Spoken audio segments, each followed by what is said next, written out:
This is going to be a great evening. We've got two consummate technologists and entrepreneurs here. I noticed that on our website, Judy's background doesn't even include the place where I first met Judy, which was at Zilog.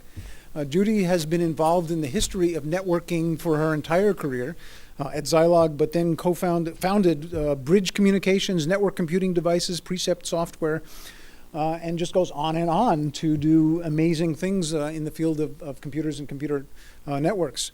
She's a graduate from Stanford, as are, in fact, the three of us who are up on the dais at the moment. Judy will be talking tonight about her history, and prompting her to do that will be Yogan Dalal, who is also a serial entrepreneur and a consummate technologist, currently with Mayfield Venture Capital Company, but was involved in the early days of Ethernet and TCP/IP protocols, and was one of the founding team of Claris and of Metaphor Computers. So they both understand deeply the entire field of networking and making computers talk to each other, and the field of making companies and making companies work and companies work with each other. So let me introduce Judy Estrin and Yogan Dalal.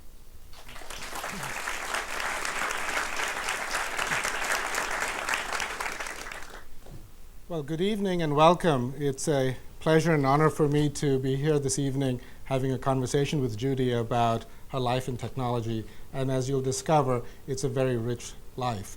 There are many familiar faces in the audience tonight, and I think most of you know that Judy is one of the most successful women entrepreneurs in Silicon Valley. She successfully started 3 companies and shows no signs of stopping. She's got 3 more cooking in the oven. Now, I've been a longtime friend and first met Judy in, I think, the fall of 1975 at Stanford when she joined Vint Cerf's research group on internet networking. And I must say, the first time I met Judy, I was struck by this incredible amount of energy, her can-do spirit, and her interest in so many extracurricular activities. And I was thinking to myself, well, where does she get this adventurous spirit of hers? And as some of you know, Judy comes from a very accomplished and talented family. Both of her parents are professors at UCLA. Her older sister, Margot, is a physician. Her younger sister is a professor of computer science.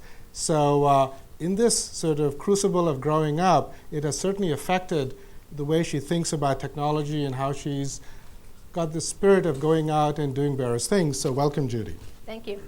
But before you ask my first question, let me just say one thing about speaking here tonight, because you're going to dive in.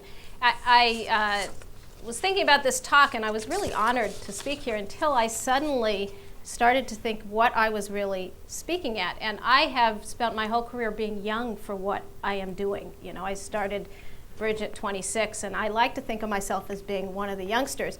And suddenly I realized I was giving a talk at the Computer History Museum that was going into the archives. And as Yogan and I were going back and forth with the questions, and I went over the chapters of my life, I felt very old. And so, although I just told Yogan, I guess you just have to redefine what each age means. So I think it's fun for both of us to be here.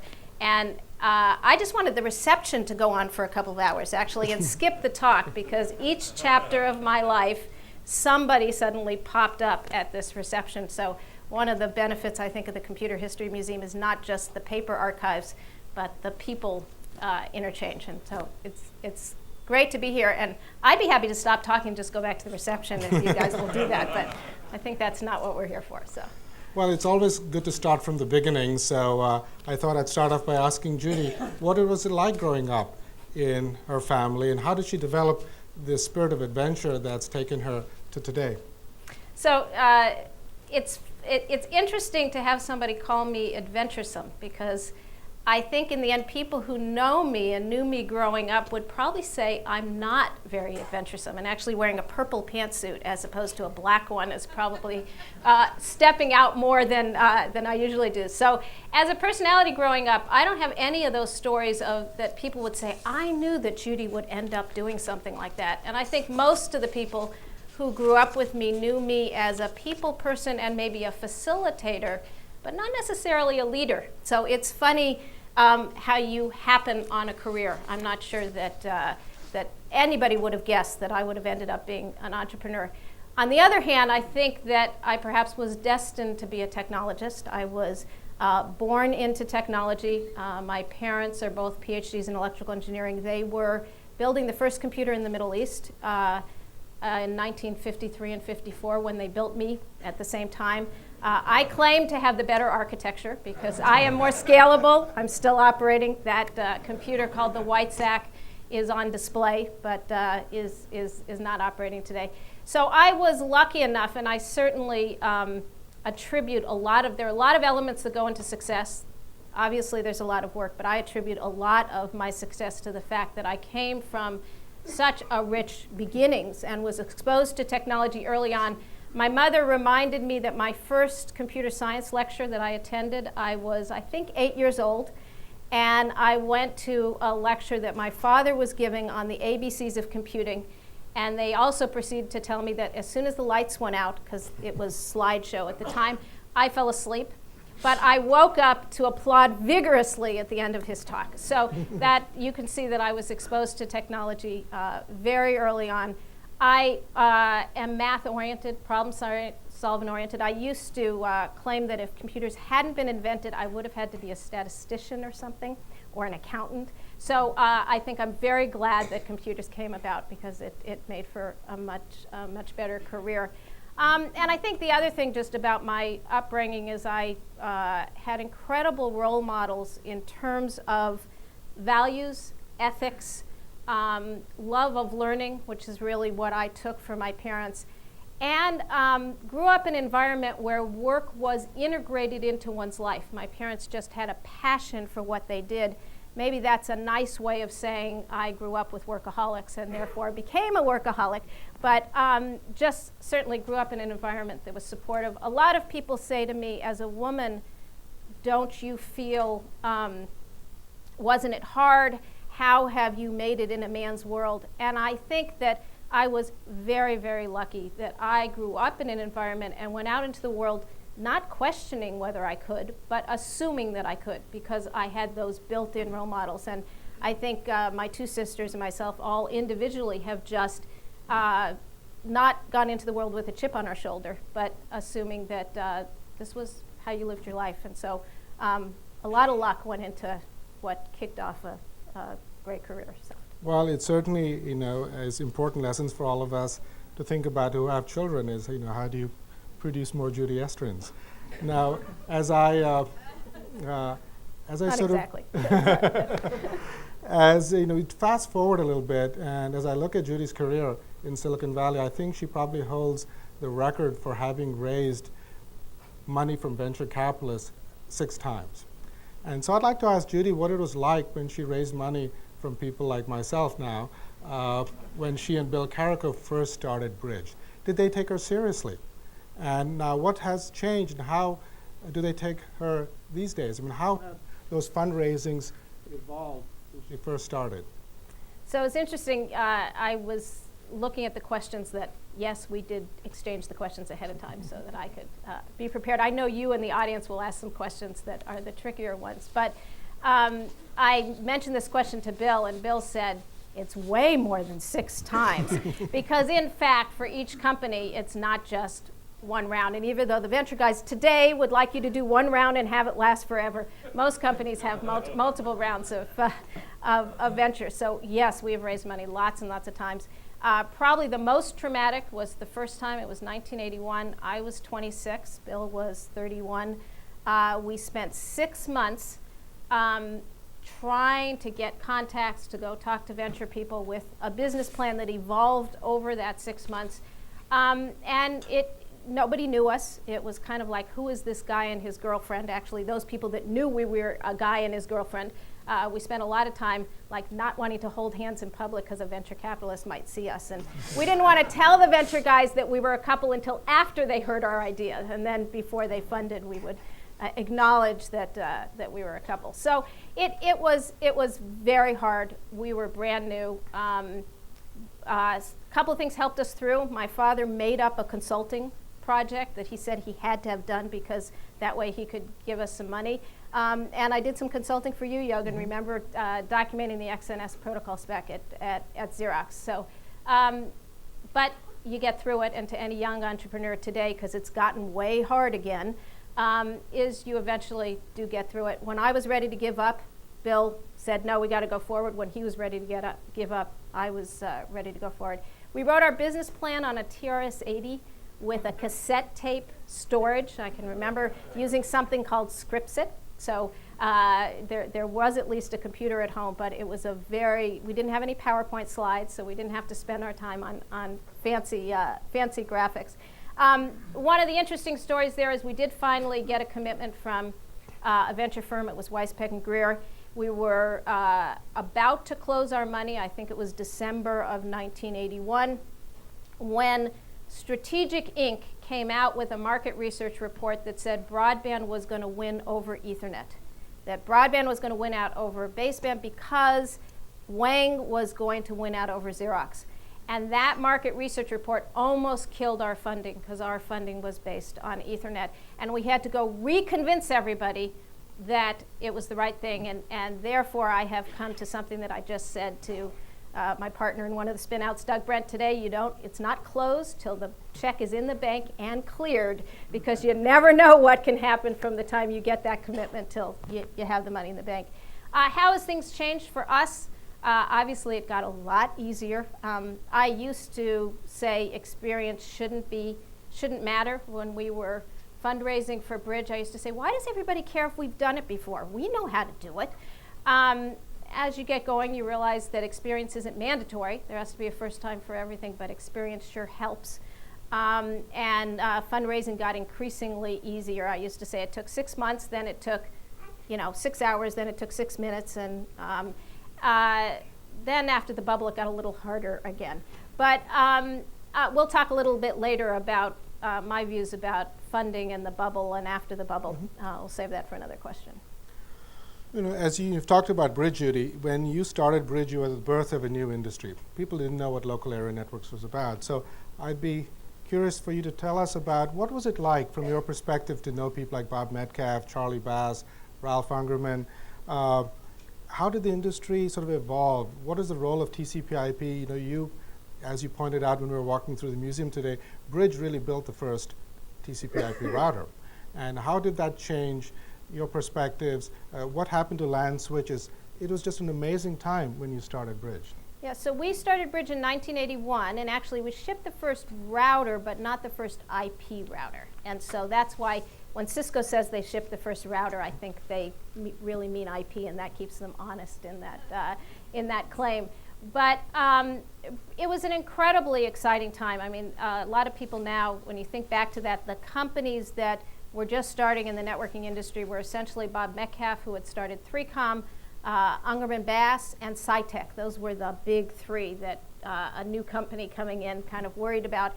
One interesting thing that a lot of people don't know is that right before we closed the money for Bridge, I went out for pizza one night with Andy Bechtelsheim to talk about whether we should start a company together, i.e. Sun and Bridge, or whether he was going to start Sun and we should start Bridge. And he really wanted to build workstations, and we really wanted to do networking.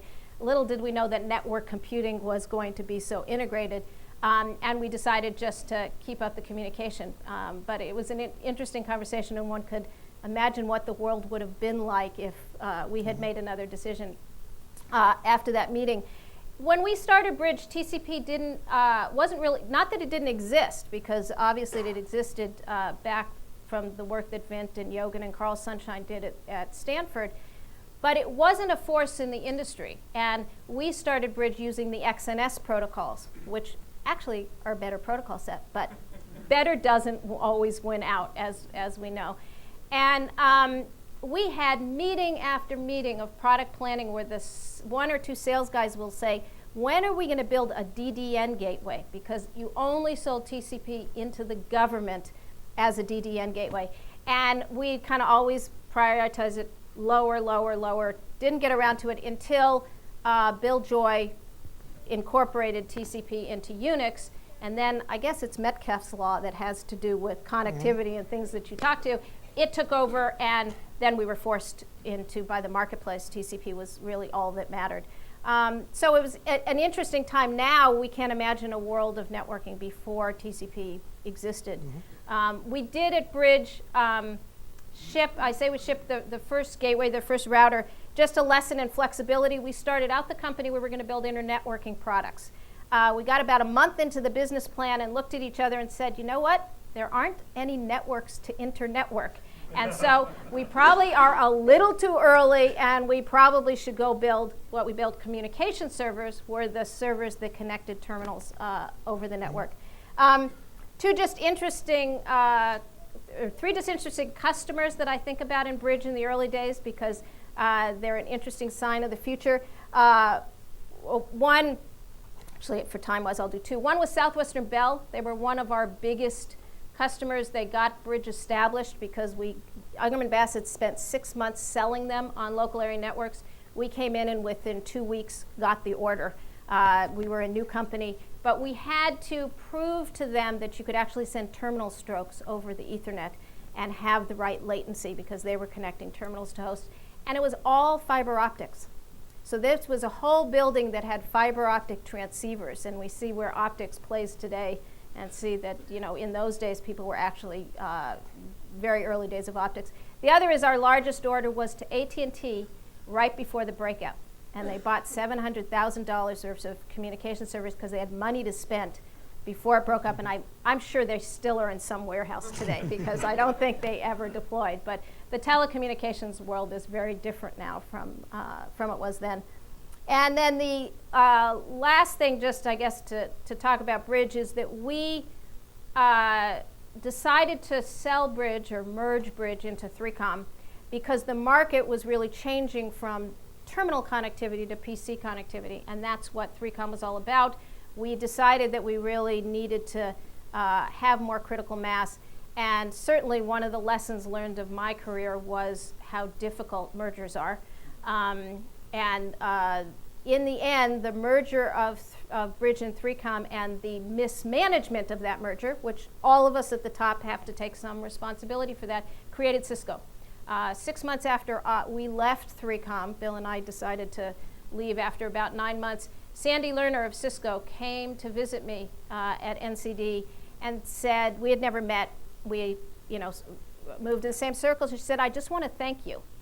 And I said, thank me? She said, thank you for selling Bridge to 3Com because they have completely messed up that business. We have taken all the customers, and that's actually when Cisco went from a revenue ramp of here to starting their fantastic growth. So it just shows you that opportunities are created in multiple ways. Right. So. Well, we've sort of heard the words Ethernet and TCP/IP, and you've certainly been involved in both of them. So if we can now jump a little bit back into time and talk about what it was like being in Vint Cerf's research group at Stanford for the year that you were there. So when I finished UCLA and I decided, growing up in my family, you didn't just get a bachelor's degree. So obviously I was going to go on, but I did make a decision not to do a PhD. And I joke with my sister that I'm the black sheep in the family because I'm the only one without a doctorate degree. But to my parents, probably more my father than my mother's dismay, I decided not to get a PhD and go just do a master's degree. And Vint Cerf had been my father's student, and actually at one point had even rented my parents' house, and I still stayed in my room, so I had gotten to know Vint and his wife very well, and thought that Stanford would be a good place to go. The other reason is I don't like cold weather, and so when it came to applying to schools, it was either Stanford, University of Florida, or University of Hawaii. I knew Vint. I decided that Stanford was the right place to go. So I joined this team, and it was, in hindsight, phenomenal to be part of this incredible group of people making real breakthroughs in terms of networking technology. My job, although I like to say I was part of the TCP team, I did the testing. So Jogan and Carl and everybody were developing the protocols. I did the testing of the protocols with BBN and University of College London. So I got to come in very early in the morning because of the time shift with the UCL guys to try to send something, and then we on a teletype would say, did you get that packet? And we'd we test the different protocols. So it was a wonderful experience. I will say that socially, it was initially very hard. It was my first exposure to being in a group of men who, some of them were still boys, and it was hard. And there were two things that kind of saved me during that time. And the first is Jogan, and so Jogan kind of took me under my wing. There was a group in the office of some tough guys that weren't sure who this girl who joined their group was, and Jogan just took me under his wing and took care of me, and every time someone was perhaps not nice, Jogan made it better. So the other was, and there's actually sitting here in the audience, there ended up being 3 women in EE computer engineering during that time. Myself, Barbara, and a woman named Janice. We laughed because we were all under 5'2", Jewish from 3 different parts of the country, and it was kind of like, what is this about EE at Stanford? But those 2 things got me through, and it was obviously a wonderful, wonderful experience. So. Well, I remember, Judy, when you graduated in '76, I was going to be finishing my thesis a couple of months later, and I asked you where you were going. And you said Zilog. And I sort of looked at you and said, Zilog? I said, I haven't heard about Zilog.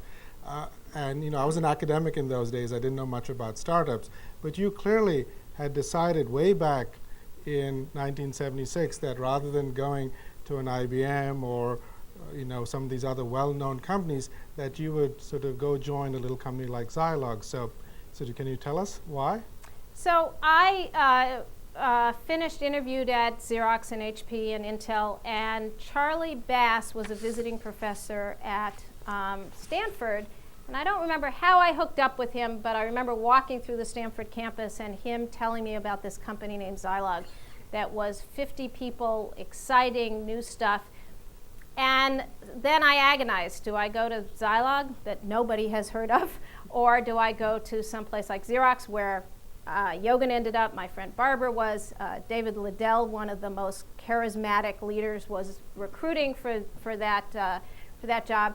And actually a very good friend of my parents, Marty Graham, who was a professor at Berkeley, said to me, some of the smartest people I know are at Zilog. And that was actually what made the decision for me, as I decided that I would go take the risk. I will say that I didn't feel it was a risk, and I think it was that I didn't feel like I was making a career decision. I was making a job decision, and so I knew that if it didn't work out, I would end up going someplace else.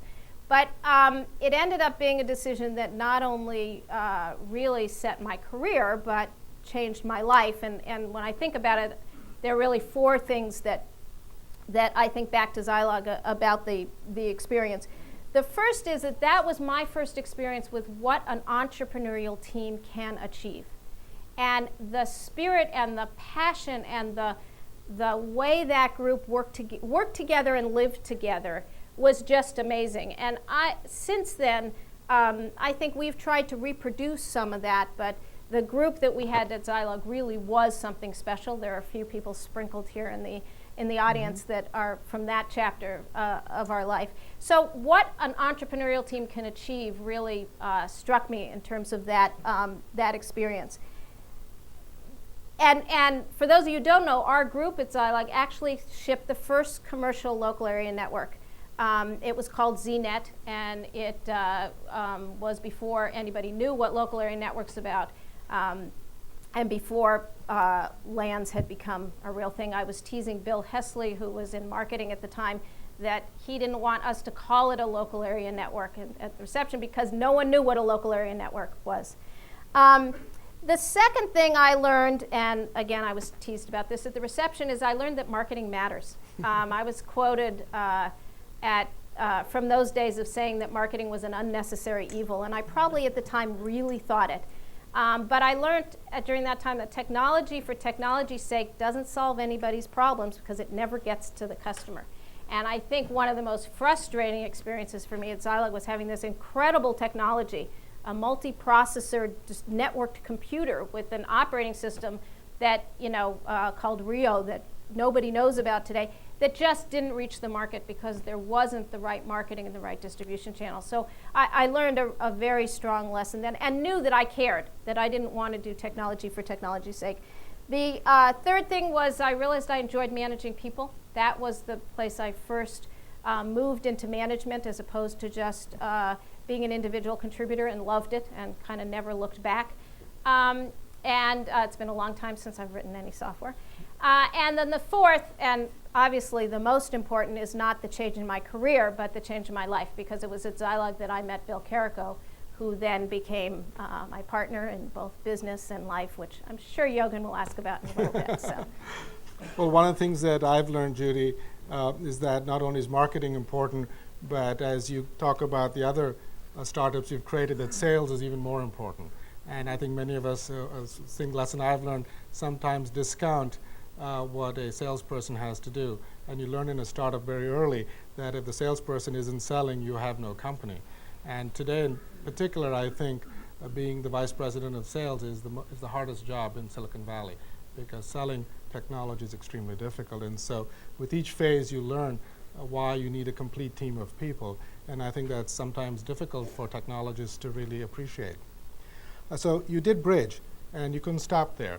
You decided, well, I want to do it again, and you've done it many times. So tell us how you have this knack with Bill Carrico for sort of identifying markets that seem to be important before other people discover that they're important, and also talk a little bit about, in hindsight, what would you have done differently possibly at NCD or at Precept?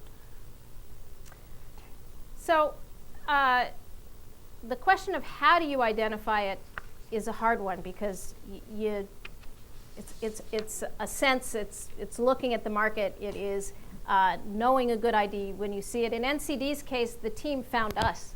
We were going to take 6 months off, and our resignations from 3Com were announced. We weren't even out the door when a group of 5 people who had put together a company called Network Computing Devices and had the beginnings of a prototype of an X terminal called us up and said, we need a management team. And this was one of those things that later, for those of you who know Bill, he can be very quick at making a decision if he knows he likes something. And they came and pitched us. And in that case, I can't remember exactly how I felt, but all I knew was we walked out of that meeting and we were not going to take a vacation, because we saw it, it was an interesting idea. This was thin clients, before thin clients were popular. And yes, I'll talk a little bit later about being early to market. But I think it was a sense of what could happen, being able to have an imagination about a new technology and how it can be applied to solve new problems.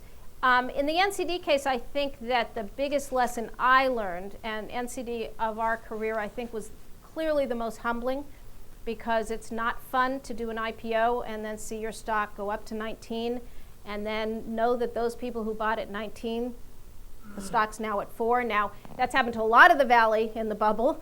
In those days, it wasn't a bubble. It was partly the dynamics of the marketplace. So it was a very humbling experience. I think what I learned, if I had to do it over again, is I would not have taken the company public when we did. We took the company public, I think, too early, which when the Unix and PC market shifted, X terminals were selling into the Unix market, and we went public just before Windows started to take off. And as Windows started to take off and prices of PCs dropped, the whole dynamics of the market changed. If we had been a private company, we could have taken a step back, had the cash, reorient, do something different, but we were already public and we were chasing quarterly to quarter revenues. And so we could do things incrementally, but you couldn't do something bold and broad. And so that, I think, was an absolute lesson to me. The other is we should have sold earlier. And when things were tough and you get greedy and you think you should get a certain price, there are times when you should sell either at the top or a little bit further down. In Precept's case, there again, that time we really did take 6 months off. And after 6 months, we realized that we were not any good at retiring. We just spent all this time talking about what were we going to do. And it's like, well, why don't we just relax? But we couldn't. And so we said, okay, we're obviously going to do something. we started to look around at what was new in technology, because one way to spot kind of a future is there some new technology that's going to enable some new application? And my sister Deborah was, who is a researcher in the networking arena, was working in the area of real-time protocols and multicast and all of these new protocols for streaming media. So we took a look at that, and then lo and behold, we read some Cisco white papers that said that multicast and these protocols were here. They were shipping these protocols, and decided to start a company in video streaming, and really thought that video streaming would be an important application. From a hindsight perspective of that, and Precept was right at the beginning of the bubble, so this is 95. You have to kind of think about the timing of that. When I think about the lessons to learn to that, one of them, and this is just said jokingly, is don't believe Cisco white papers. But maybe the answer is don't believe anybody's marketing white papers, because what happened at Precept is we had a great product that was dependent on an infrastructure that was not there, because our product took advantage of multicast. Multicast deployment didn't happen.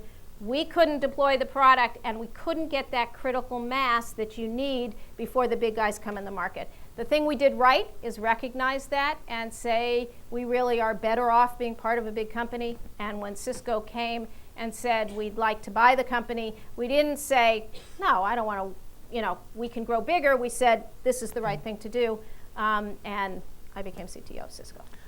And when I think about it, you became CTO of Cisco, and to me that's wow in sort of big letters, because Cisco is one of the most successful companies that Silicon Valley has produced.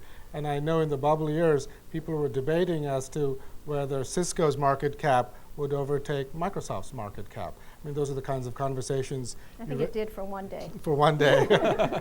So what was it like to be CTO of a company like Cisco that's sort of setting the pace? Everybody views Cisco as the ideal way to build a successful venture capital based company, and now sort of running on its own, and with people like Chambers and Volpe, and people who were actually defining the way networking was changing. So it's interesting when Yogan says that his reaction was wow, because when I became CTO of Cisco, I got two opposite reactions from groups of people. And there was one set of people who said wow and treated me like finally I had a real job. I had been this entrepreneur and now I had a real job. And then there were other people who said, what are you doing? Why would you go from being CEO, because I was CEO of Precept, to CTO? And it was just so funny how this completely different reaction. I was at Cisco from 98 to 2000, and we all know what those 2 years are in the Valley because it's in our minds from looking at all the bubble charts. Cisco went from 18,000 people to 36,000 people when I left. So the excitement was, on one hand, contagious. I had always been the little guy trying to get into or to create a new market. Suddenly I was part of the gorilla, and that was a very different feeling, and it was actually fun to feel that difference. Worked with a lot of very good people. One of the best things that happened at Cisco was that about 6 months after I was there, I got an email from someone named Van Jacobson, who was really one of the leading researchers in the network arena, saying, I'm thinking of leaving Berkeley Labs. He had been there for 20, 25 years. Do you think there might be a job for me at Cisco? My chin dropped because no one ever thought that anybody could hire Van out of the labs. I called Chambers and said, I want to hire someone. I don't have a rec. You need to let me hire him. He said, fine. And I created a job. My answer to Van was, whatever you want to do, just come and do it. So a lot of really great things. On the other hand, I will say that it was hard for me to be in a matrix role as opposed to a line responsibility. It was very frustrating to go to customers and have a vision and then not be able to go back and make that vision happen. I think I was a little out of sync with Cisco's culture in those days. The things I wanted to drive, cross-company coordination, efficiency, product line efficiency, thinking about some of those things, these were the 2 final years of an up market, and everybody was talking about time to market and growth. And so I was a little out of sync. Now, it is gratifying every once in a while to have someone at Cisco now say, I remember when you said we should maybe take some cost out here or be more efficient here, because now they're focusing on those things. But at the time, again, the market was going like this. And I left on, when I decided to leave, it was for personal reasons, and I think I left on good terms so that in our new ventures we can continue to work together. So very exciting, but frustrating at times. And so you decided it was time for another adventure. And so, but this time you decided to be slightly different. Instead of deciding what product to build, you started a very interesting company called Packet Design. So what led you to sort of change a little bit? Well, Bill and I left in, again, April 2000. And we spent a lot of time thinking about doing nothing, but then we remembered that we hadn't been very good at doing nothing. So we said, okay, well, what do we want to do? And the market was still very frothy, very hypey. It was all about marketing, not a lot about products and technology. And so we started talking about doing something different. And one way I can describe this is I was at a panel or at some conference right around when just after we started Packet Design. And there were all these people talking about what was going on in the bubble. And actually people were saying it was a little too hypey, but they felt they needed to keep up with that hype. And one speaker said, I think I actually may have asked a question, and one of the speakers said, you know, when there's a herd, you either run with the herd or you get trampled on. And I thought to myself, you know what, there is another option. And actually that's what we did at Packet Design. We stepped aside. There was this herd going on. We didn't really feel comfortable running with the herd. And so we knew if we started another product company, since we weren't going to run with the herd, we'd get trampled on. We just stepped sideways. And the stepping sideways was putting together a group where we would spend some time looking at medium-term innovation. Product companies do a really good job at what I call incremental innovation, and you focus on a product and you get it out there. But there was a gap in the networking industry about some of the issues that you can't work on in terms of a single product company. We wanted to work on planting a number of seeds and see which one grew, as opposed to focusing on a certain area. And we pulled together a group of people from the research world and the development world, together with Van Jacobson and Kathy Nichols, and developed an incredible team. The business model being that we would develop technology, and then we would either spin out companies to productize it or license technology to equipment vendors. We spun out our first company, Vernier, about a year and a half ago in the wireless security and management area, and we just, on Saturday, created 2 more companies. This time we actually have taken the people and spun them out with the companies, Packet Design Inc. and Precision IO. Packet Design Inc. Working in the IP control plane or routing arena, and Precision IO in the data center networking arena. So we're really excited. We planted a number of seeds, 3 of them sprouted, and we're very excited about turning them into big redwood trees. Great. Well, Judy, this has just been an incredible backdrop of what you've done professionally, and I think I would like to switch gears a little bit and talk about your life during these years. You know, the kinds of things you found exciting, the kinds of things that might have been frustrating. And you've mentioned Bill Carrico's name many times, so I want to ask you the question that everybody is probably going to ask you, is how is it like to have your business partner be your spouse? So this is one of those don't try this at home things, which is, you know, for us it just works. And I don't think we can imagine a life not being business partners and life partners. Why does it work? I think it's because we have an incredible amount of respect for each other. We worked together first and then developed a relationship, which maybe meant we developed those working styles. We have very complementary styles, and I think each of us has a strong enough sense of self that we are not threatened by the other in any fashion. And so that relationship works. People ask me all the time, would you recommend it? You know, for 99% of the people out there, it's a really bad idea, probably, because it doesn't just work. But for us, it does work. It's interesting how we've shifted places, though, over time. And it used to be, people used to ask me, how can you let Bill be the CEO? Because Bill, up until towards the end of NCD, Bill was the CEO, and I worked for Bill. And people would say, doesn't it bother you that the man's the CEO? And it was like, no, he has more experience. He's the one who was the CEO. I started my career later, and it didn't bother us, although many people used to say that together we made a great CEO because we kind of complemented each other's styles. But I started out as the technologist, and Bill was the business person, the marketing person, the outside person. And somewhere along the line, we shifted. We both still do technology and strategy, but I became the outside person, and Bill focused more operationally, to the extent that today, sometimes people say, who's Bill? And I actually had a case where we were going to meet with somebody, and Bill walked in the room, and he said, I'm Bill Carey. And he said, well, who are you? And this is someone who had been in a lot of meetings with me. And it's just really weird for those of us who were at the beginning, and actually Jack Bradley, who's been our CFO and friend from Bridge Days, the other day we were joking about this, and he said to me, Judy, Bill did the hard ones. You've just gotten to benefit from the success of when Bill was CEO. So it is funny. Now my name is the one that is kind of all over the place.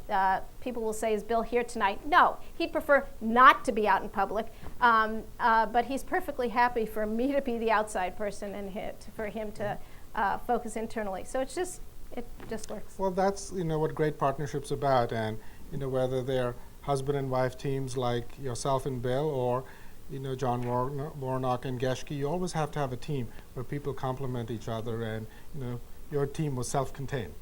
So what's it like to be an entrepreneur, a mother, a businesswoman, sort of all rolled into one? Where are the conflicts? So it's hard. Any working mother or working father who is active in a family knows that you can't say it's not easy.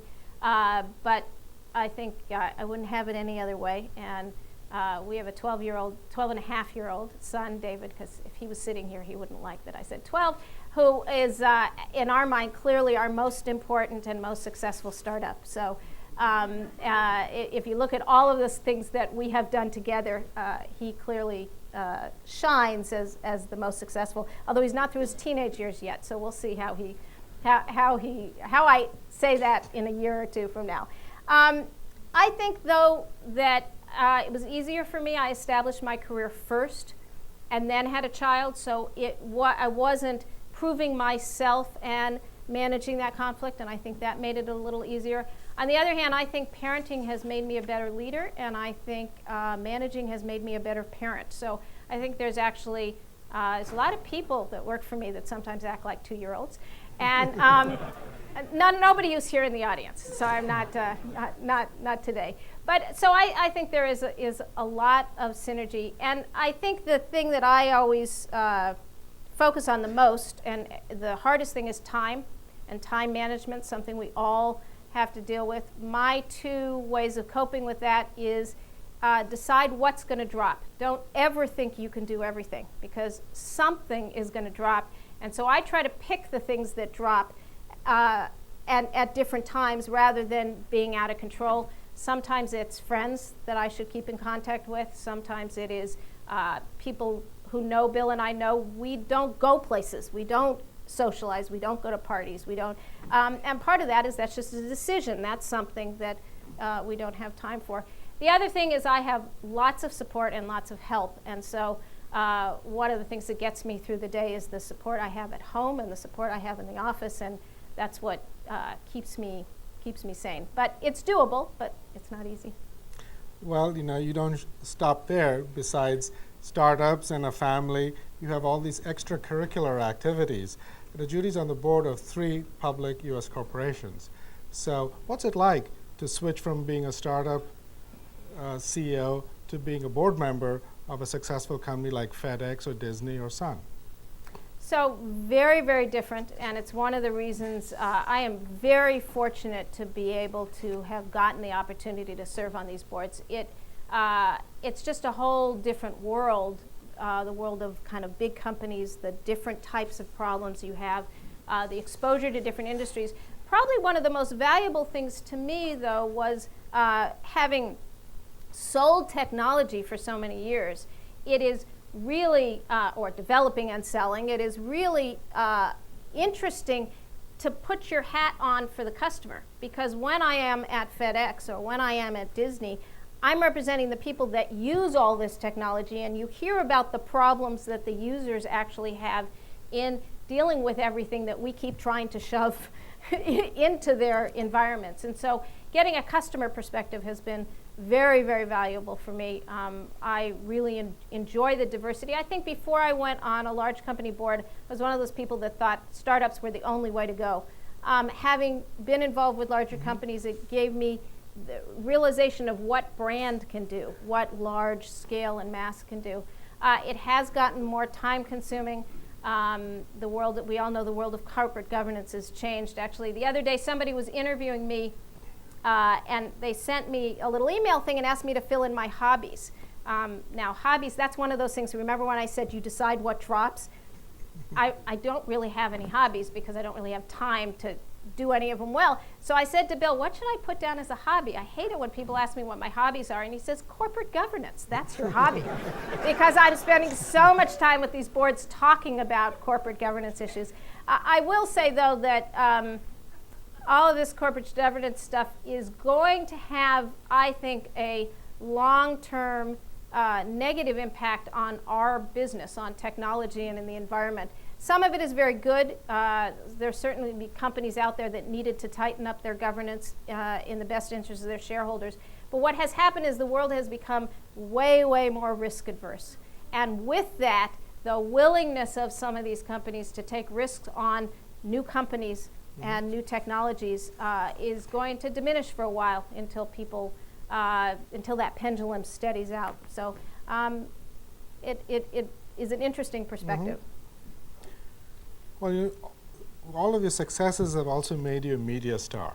We've seen you on the cover of many well-known business magazines as one of the most successful and influential women in technology. Well, how does it feel to be a successful woman in Silicon Valley, which, as you said earlier, has a lot of nerds, engineers, people who are different? I was once on a Geek of the Week column, so I qualify for that. You can't say it doesn't feel good to be recognized. On the other hand, to me it's also a little bit uncomfortable. It's uncomfortable because I think we have taken the notion of CEO as star a little too far in the industry. It's really about teams. So when I see myself on the cover of the magazine, what goes through my mind is this is recognition of my team and not recognition of me. You have to play the game because that's the way the game is played. But it really should be about the teams. It is not about a single person. Also, I tend to like to be more private than I perhaps end up being on the cover of magazines. So it sounds funny, but I just assume not be there. On the other hand, it makes me feel wonderful when a young woman or a not so young woman comes up and says, it's been great watching you do it because it makes me feel that I can do it. So if recognition gets that across, then it's a good feeling. So. Well, I know you are an inspiration to so many young women in the Valley, and I think it's a very important role, and in some cases, it's something that you have to do because it sort of changes the dynamics in the Valley. Now, another sort of an obvious question, you've been associated with so many successful people in the Valley over your career here. So do a few people stand out that you would consider mentors in that sort of phrase? So one person overall, and it's Bill, and I don't say that because he's my husband. I say that because he really was my mentor. Every once in a while he'll look at me and say, what did I create here? Because when I first started working for Bill, I was an engineer who had never managed, again, thought marketing was a necessary evil. And it was really when I went to work for Bill that I learned a lot about business, about marketing, about strategy. And so there's just no question that overall Bill has been my mentor. When I go a little bit broader and say, from a role model perspective, I think my parents have continued to be role models as I think about how, again, they live their lives. And then I think about specific times, and I don't know if I'll make you blush, but I think about you, Jochen, when I think about Stanford, and it's kind of those early days. And then probably at Zilog, but this was before I met Bill, is Charlie Bass and Joe Kennedy, who were really led the group at Zilog. So I think those would be the key names. People say, well, wasn't Vint your mentor? And I say, no, Vint was my advisor. So Vint was very much part of my life at Stanford from a technology, and he was my master's advisor. But from a career perspective, it's probably those other folks. Although Vint has continued to play a continual role in my career as an advisor. I know there are many people in the audience who want to ask you a lot of questions. So before we get to that, one last question. You've seen change. You've seen the Valley change.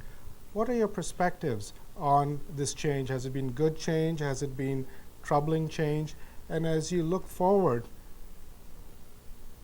what's going to happen? Can you sort of give us a little bit of insights from your own perspectives?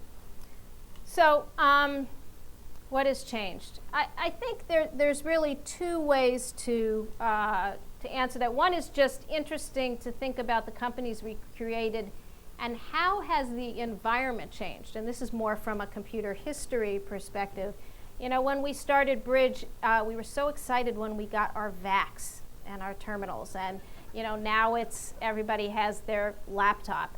So the computing environment, when you think about what email and the internet has done for new companies in terms of reaching out to customers and being able to look at their competitors' information, it's hard to imagine that wasn't there. But when I was kind of thinking back to Bridge, we were excited because we had a UUNet connection to one other, I think it was, I don't remember, maybe Stanford, which gave us a little bit of connectivity, but you just didn't have all of this connectivity that we have today, which brings some issues with it in that now you have to have people that you hire to take care of all of these laptops and viruses, but for the most part has obviously just created such a rich environment. Certainly mobility of employees, the ability to work at home has gotten much easier today, which is both good news and bad news as people can burn themselves out more easily. The other part of the change when you think back is obviously living through the bubble. And I think that the bubble had a very negative impact on the entrepreneurial environment. And I think it's going to take us a while to recuperate from that. People say, well, how could you say that? More companies were created during the bubble than any other time. There wasn't more innovation. There was a lot of innovation in business models, but it was about getting rich. And I believe the Valley is about building companies, and obviously people are motivated to return to their shareholders and themselves as those shareholders. But the Valley really has been about innovation and building companies. We lost that in the bubble. I think, and I don't think we're back there. We may be back to the valuations of pre-bubble, but we're not back to the notion, and Jogen's one of the good guys in the VC community, but we're not back to the notion of what venture people are there in that process is to fund innovation, to take risks. Building a company is about building a company a brick at a time. You can't build the wall all at once, and you have to have an architecture for what the wall looks like, but then you take each brick and you lay it on time, and you know what? Sometimes you change mid and you have to move a brick around and you have to adapt. And I think somehow we have lost that feeling about what the entrepreneurial process is really all about. And I think, again, the world is about pendulums, and hopefully we will swing back again. But that's probably the biggest change. And I guess looking forward, just to end before we go to questions, I think the next couple of years, certainly from a networking industry perspective and probably technology overall, are going to be very tough. I think that we have reached kind of the end of a growth or the slowing of a growth phase in what I call in a market driven by enterprise productivity. And enterprise productivity drove a buying pattern of computers and networking, processing, storage, that just was phenomenal in terms of growth. But I think we have to realize that the fact of the matter is a lot of those enterprises have a lot of what they need. And in some ways in the bubble, we oversaturated the marketplace. So I think the next couple of years, we're going to see a lot of people absorbing that technology. Now, I think there are specific markets that you will see growth in. Wireless, security and management of networks, data center networking, voice over IP, the government, China, or Asia in general. So that doesn't mean everybody should go home and not do anything, but I think it's going to be tough because we've come off of such growth. On the other hand, if you look out further, I think there are three really exciting areas that will drive networking, processing, and storage again. One of them will be driven by the consumer when we really talk about broadband, always-on connectivity to the home, and entertainment content. Some real big issues to solve. What's the business model for rolling out broadband? Will people really pay for that connectivity? Intellectual property protection, those are just two of them, but I think it's at least 2 to 3 years out. Another exciting area will be when we really have mobility of services for everybody, where you can really go anywhere and get connectivity to the services you need. So that drives, that has issues both in terms of wireless, it has issues in terms of services mobility. Right now we're too focused on connectivity and not being able to get access to the services. I think also that if you ask me, it's probably in the 3-4 year time frame. And then the final one, which is really 5 to 10 years out, is not connecting computers, but connecting embedded devices. And the whole area of sensor nets and ad hoc networks will really change the whole architecture of the communications as we know it. My sister happens to be doing research in that area today, and I think we're going to find from an entrepreneurial perspective, the startups of 5 years from now will be taking a hold of that technology and commercializing it. So there's lots to do and lots of excitement, but I think we all in the Valley need to be realistic, hunker down, accept our business models, and be really patient, because innovation is about patience and not about immediate return. Wonderful. I think those of us who want to start companies should listen to some of the things Judy has said, because I can predict that when we meet again in 5 or 10 years, some of her ideas will have been successful companies and probably her successful companies. So I could take Judy down memory lane for many, many hours, and I'm not going to do that. I'm going to stop here and ask her friends in the audience and people who would like to ask her questions to do so. We've got a couple of wireless mics, so just raise your hand and I'll try to make sure that I see you. Okay, just remember, any of you who have known me too long, I know stories about you too. So be careful about the questions. So I think we have one at the back in red jacket.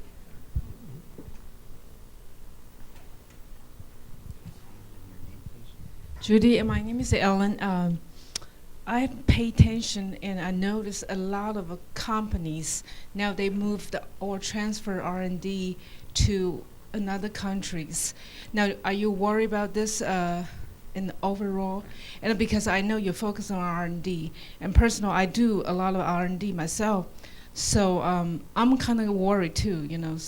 So what do you think about this? And I switched kind of like from software engineer to gradually go to the hardware engineering. Right now I focus on a lot of like a medical device. We need a lot of software to drive the device. What do you think about that field? So the first question about concern about R&D here versus overseas, I guess I have two different answers. I have a very practical answer as a business person that says people running businesses today are doing that and actually need to do that often to compete because of the cost trade-offs of doing it. On the other hand, from a philosophical and longer term perspective, it worries me a lot. It worries me a lot because a lot of America's competitiveness comes from the fact that we do innovation. And the reason it worries me is not so much the cost of salaries so much as looking at the pipeline. When you go into schools and go into universities in this country, there's not a lot of Americans there.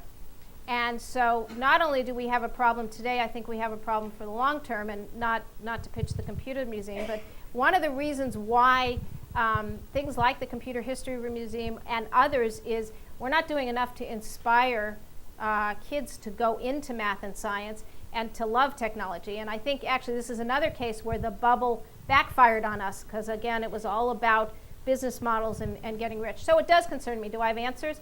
No, other than I think there are a lot of people trying to work on some of these problems. Interesting that you said about changing industries. I have said to a number of people who are out of jobs lately who have come to see me, if you have a fungible skill, go look at a different industry. So if you are someone like, if I was looking for a job, I would say, networking is what I do. I love this technology. It would be hard to go into another industry. On the other hand, if you are, whether it's finance, whether it's HR, whether it's software or hardware, and you're at the place in your career where you can go adapt that to medical devices or biotech or some other industry, I think for the next couple of years there's going to be more growth there than you're going to see in the technology industry. So I think that those of you who can do that, keep your toe in, because there'll be a shift back. But if you can adapt to the different growth markets, it's a good thing to do. I think there was a question, yes. Yeah, Judy, how does it feel to be Where am I looking? Going from serial? If you can just stand up. Sorry, stand up, because otherwise I Yeah, can't so see that who's other talking. people can see you also. This way we can know where the question's coming. Excuse me. Sorry. How does it feel to be going from serial entrepreneur to the parallel entrepreneur? And what are the things you learned? How did it feel go from a serial entrepreneur to a parallel entrepreneur? It's different and it's interesting. I mean, the reason we did this is at this point in our careers and our lives, we wanted to do something different. As a serial entrepreneur, as a CEO of a product company, the number one thing you do is focus. It is relentless focus on where you're going and adapting to the market. Packet design allowed me to have other people who have that relentless focus, but to be broader across and work in different areas. So, for instance, we just spun out Packet Design Inc. Doug Brent, who's the CEO, can have that focus. I can help with technology and strategy and do that across multiple companies. So it is different, and it's something that I enjoy at this phase, but I also very much enjoyed the relentless focus when that was what we were doing. I think we have a question down there. Judy, MIT alumni has 100 or so learning to be entrepreneurs and networking. Stanford probably has a couple of hundred in a seminar about being entrepreneurs. And I guess my question is thus: are there too many young engineers going to work for a couple of years to get experience to quit and go off and start their own company, and not enough young engineers who want to stay around, build a career, build a company, have a permanence of employment to build things as we used to do in the Valley when people stayed around a little longer with their companies? Yeah, I mean, I think the answer to that is yes. Now, on the other hand, you could say, well, easy for you to say, Judy, because you started your career at a time when you were at Zilog for 3 or 4 years, and then you went and started a company. Why shouldn't I do that? But I do think that the growth and the bubble created an environment where people were too quick, that there's not the right balance. You need a balance between people who want to be entrepreneurs and want to lead, and people who want to feel part of that success and want to help build. And the leaders have to be builders. They can't be get-rich-quick type of mentality. So I do think that's one of the problems that we've seen, and I think, though, it's going to get solved by the lack of ability to get funded for a while, though, because I think that I would hate to be a first-time entrepreneur right now out looking for money. It's tough enough being a successful entrepreneur and kind of going through that process. So my sense is, unfortunately, it's not the right way to change it, but what you're going to see is the first-time entrepreneur is not going to be able to get funded as quickly, and they're going to be forced perhaps into a cycle of building. But I don't know if we can change the psychology so easily. I mean, the thing that when we used to build companies, that there was this passion in this, people felt you should put in sweat equity. That was what it was all about. By the time we had Precept, I remember when we sold Precept to Cisco, sitting and talking to one of our engineers who said to me, why did you do this? You sold way too cheap, you sold way too early. And then he looked at me, he said, I came here expecting to make $1 million. And I kind of, this was a software engineer, and I kind of went, that expectation means you're not here, that should be a reward if everything's successful. So the question is, how easy is that to break and to change? I think it's going to take many years for that psyche to go back, if at all. So yes, it is a problem. If I can just add a comment to that, I think that we're in a technology cycle, from my personal perspective, where you're going back to fundamental technology. And so it's going to take much longer to have the fruits of your vision or your innovation be converted into a commercializable product. So hopefully that will cause people to want to stay in research labs or advanced development organizations and develop something that's truly wonderful before they choose to take their inventions out to the real world. So that's my own sort of perspective that I'd just like to add to Judy's. Yeah, I mean, one of the things about the bubble is it was about marketing and not products. So if products didn't matter, why should you build good products? And I think we have to get back to the world where it's about two things: solving a customer's problems and building good products to do it. And the marketing is a vehicle to the end. It's not an unnecessary evil, but it should be a vehicle to an end goal and not an end in itself. I think we have a question here. Yes, one of the big names in the Valley is John Chambers. Okay. And I was just wondering how you felt working with him as one of the power brokers in the Valley. So I worked well with John, but we're very different people, and I think it worked well. But when I said I was out of sync, and one of the reasons why I left is I tended to focus on fundamentals and product issues. John focuses on sales and driving the market. Where we intersected is I think we both, one of the things that Cisco has is a commitment to the customer that is phenomenal, which I always have felt very strongly in. We got along well. I left on good terms. I went out of my way to make sure that as we were leaving, that was a relationship that would continue. But very complementary styles. Again, he is very much sales driven. I tend to come at things from a technology product perspective. Who's got the mic up in the back there? Hi, Judy, how are you? Thank you very much for sharing your experience with us today. My name is Sandy Chow. I have a question. During the different gaps or different periods of your career, how do you cultivate new ideas? At one moment you mentioned about planting different seeds and then see what will grow. Do you go about looking at what problems are out there that you can go about solving in the industry? Or do you look at look at your industry and see what projects you've always been wanting to do? Or do you look at the trends, the reports out there and see, what will be a good solution? Thanks. So I think there's lots of ways. I will start out by saying that probably the key way is surrounding ourselves with really smart people. So I would say, you say, how do we recognize ideas? Often I think my skill is recognizing a good idea when somebody is talking about the idea. So I laugh and say that at Packet Design I've become Van Jacobson's marketing department because Van is really brilliant, but he in his own right is not necessarily going to take those ideas and apply them to how they solve a customer problem. So it starts with lots of smart people. No one person ever comes up with all the ideas. But I think when we look at Packet Design or the other companies, sometimes it comes from a customer problem. Sometimes it comes from someone saying, you could do this, and suddenly saying, ooh, that's interesting. What problems could I solve with this?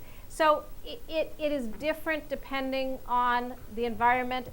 The one thing I think people have to realize is long-term innovation and medium-term innovation won't happen if you only are customer-driven. And this was one thing that I think was one of the things that caused us to start Packet Design.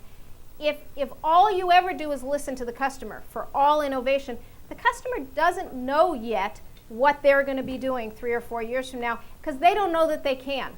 So you need the innovators and the technologists to realize that you can do something.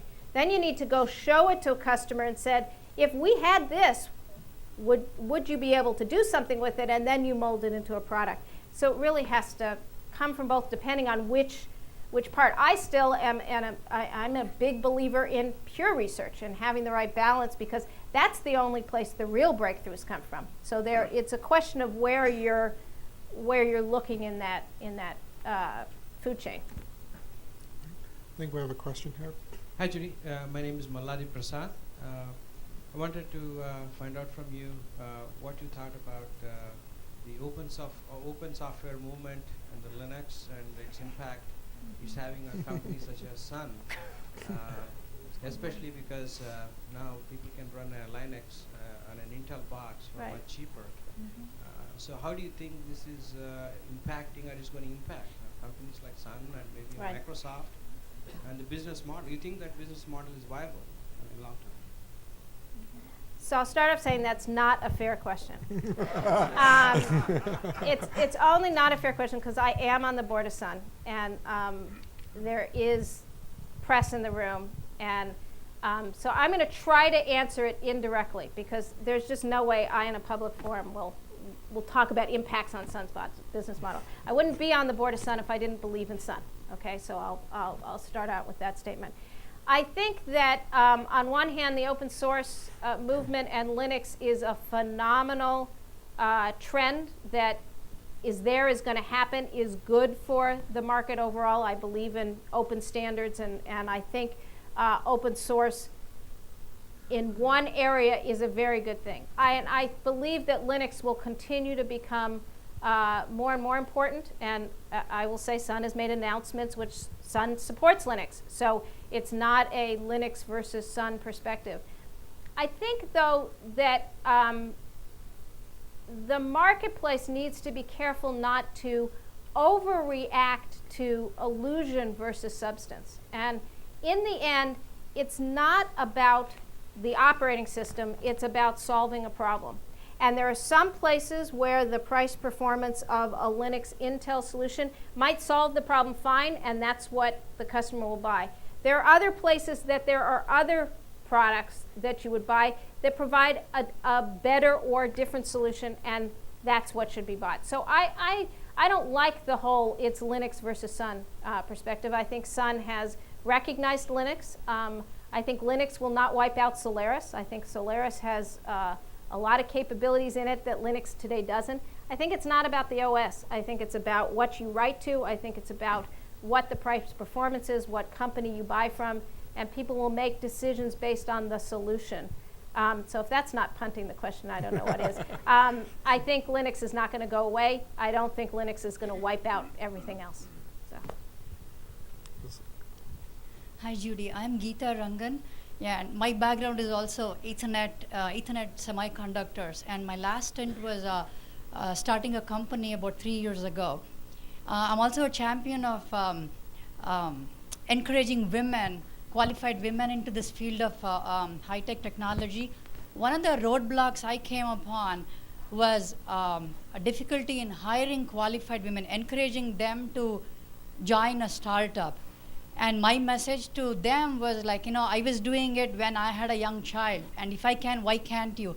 What was your experience like, and what's your message to, all these qualified young women who can't take the next step?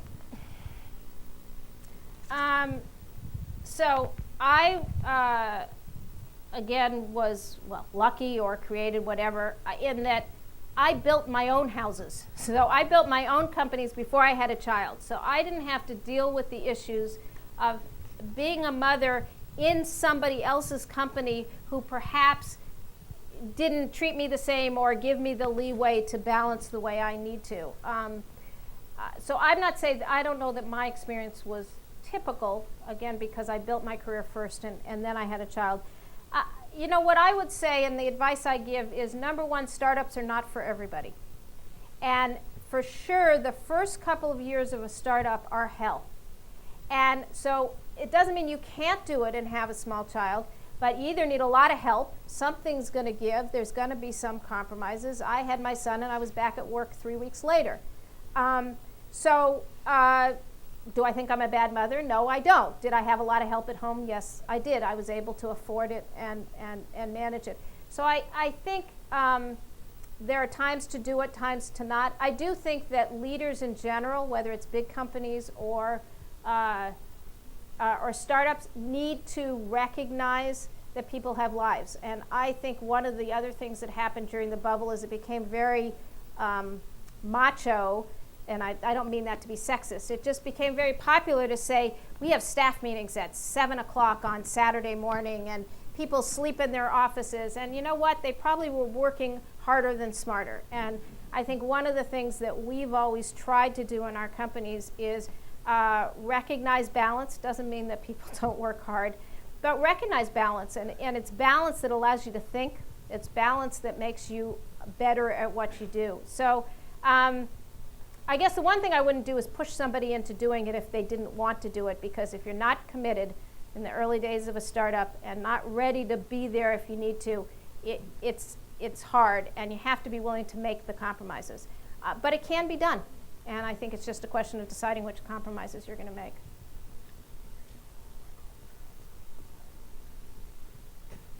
There's also a question back there. Hi, Judy. I'm Paul Covage of Open Country. It's an open source startup, my 5th one, and everything you're saying certainly resonates with me. It's a form of hell and a form of fun. Kanwal Rekhi is called the godfather of the Indian community, and a famous investor said something remarkable. He blamed the bubble on Stanford graduates. Do you think there's something going on in the school which is causing this kind of mentality, not particularly Stanford, but in the educational system itself? I thought the statement was remarkable, but... Yeah, I think that the bubble had a negative impact on academia and the view. I mean, there was lots of talk during the bubble of drop out of college and go start a company. I mean, down to drop out of high school and go start a company. So I think one of the negative side effects of the bubble was that people kind of demeaned the value of education, which, even though I didn't go get a PhD, I believe in at least up to undergraduate, graduate school, or PhD if that's what you want to do. So I have placed a lot of value in higher education. I think that it adds a lot. That doesn't mean you can't succeed without it. And I think, unfortunately, the bubble created the environment where people often dropped out sooner than they should. I would say something different. I think that innovation in this valley was help created by Stanford, and I think there's a lot of Stanford grads who went on to create Silicon Valley. I think the bubble was created by something very different, which was a tight... Well, you could say that. That's good. Not the Stanford. But I was going to say it's a very tight loop between the press, the bankers, the entrepreneurs, and the people who bought the stock. So we all are looking for someone to blame, and you know what? Everybody's to blame. And when we stop trying to point to one person and just say, you know what? We all got a little carried away. Now can we go back to life as normal and stop witch hunting and stop looking for scapegoats and just say, what should the world be? The world would be a lot better place. So I once walked into a room at a conference. It was a Fortune conference a couple of years ago, and I hadn't been in the session. And I walked in, and these people were arguing over whose fault the bubble was. Was it the VCs? Was it the analysts? Was it the press? And it was like, I didn't say anything because it was a pretty live group. And I just thought to myself, you know what? It's all of our faults. It's everybody's fault. So I think Stanford has produced some great innovators and some great entrepreneurs, and I expect it to continue. So, Question here. Hi, Judy. I'm interested in your thoughts on the implications of the movement of the R&D offshore on intellectual property rights retention, and where you see potentially in 5 years the U.S. could be as a technology leader as a result. Well, I think I said before, I am concerned about that. I think that we as an industry need to, and I don't know what the answer is, but I think we as an industry need to focus on the problem of how do we make sure that 5 years from now we are the leader in intellectual property and it's not China. And we shouldn't get arrogant, and I think we are arrogant, and need to figure out how we're going to stop that. I haven't been to China lately, but you talk about lots of people who go there and they come back and say the excitement and the entrepreneurial sense there is just both astounding and scary. And we shouldn't think that we're the only place in the world that that can create this. On the other hand, we need to maintain our leadership for the sake of the country, for the sake of the economy, and we better figure out how to stem that tide. Well, let's take 2 more questions. Judy's been talking nonstop for an hour and a half, so maybe we can take one on each side. Start with the back there. Kathy Lane, just one off the comment. China has no capital gains tax. We can't hear. Before I ask my question, I'm going to say China has no capital gains tax. I thought that was interesting in terms of the discussion. My real question was I would like to understand your business model and your organizational model for this parallel CEO concept. In other words, what does the parent company do, and what do these subsidiaries do, and how do you keep these two in sync? Who really owns this entity? Okay, so please repeat the question for the. So the question was about packet design now, and that we have these spin-outs, and how do we manage? And there was the word of multiple CEO-ship, and so I purposely glossed over packet design just to not spend too much time on it, but I'll take a minute. Packet design started off as the notion of we would do kind of continual research and technology, spin out companies. The core of packet design would continue to go on and plant more seeds. We decided, and we spun off for a year and a half ago, we decided late last year that given the current environment, we would actually stop planting more seeds and focus on the 3 things that we have created. And so with these 2 spin-outs that we just spun out, we actually split the company amongst the 2 spin-outs, with the exception of 5 of us that are sharing our time between them. But each one of those companies is a company in its own right, has its own CEO. I'm acting CEO of one of them while I recruit for one. I will not be the CEO of the 2 companies. The CEO of the 2 companies will lead those companies. I will be chairman and a working chairman and provide support. Jack Bradley, who's our CFO, will share his time as CFO for the 2 companies. So it's essentially a concept that the 5 of us in the Packet Design LLC that has been around for a couple of years will split our time between the spin-outs, and then each spin-out itself has a CEO that focuses 100% on making that company successful. I do not believe you can be successful being CEOs of multiple things. A CEO is a full-time job. And I also don't believe that you can have 2 people running a company. So I think it's really important, especially in a startup, to be very clear about who's running it. Well, let's take the last question here. Hi, Colin Dixon. You touched on something that I'm very concerned about, which is corporate governance and potentially killing the golden goose that fosters innovation.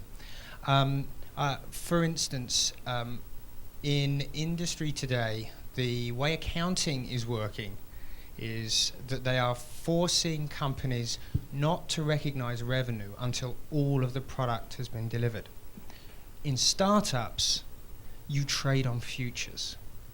That's how you sell a product. It's going to grow into this.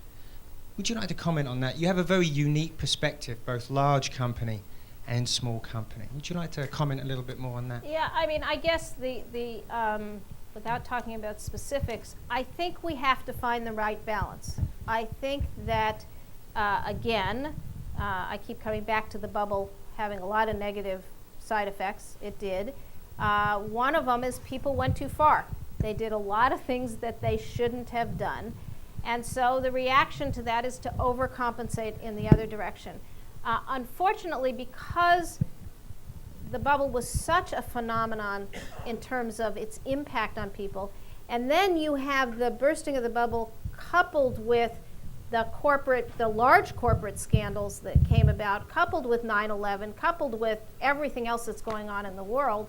I think it's going to take much longer to have that pendulum settle down than it would have. And I think the only thing to do is make the right business decisions every day, right? As you're running the company, you have to make the trade-off. You can't let illusion run your company, but you have to take into account whether it's laws or views of the shareholders when you make the decision. And you just have to, it makes it harder to manage. And that it's like, balancing on a tightrope a little bit more than it used to. I hope eventually it'll settle down. But as I said, right now, I think it's going to be a tough couple of years because, as people say, the harder you party, the harder and longer the hangover. And it was some party. So. Well, with that, I'd like to thank Judy on behalf of all of us. I think you've realized that Judy started her career very early, very young.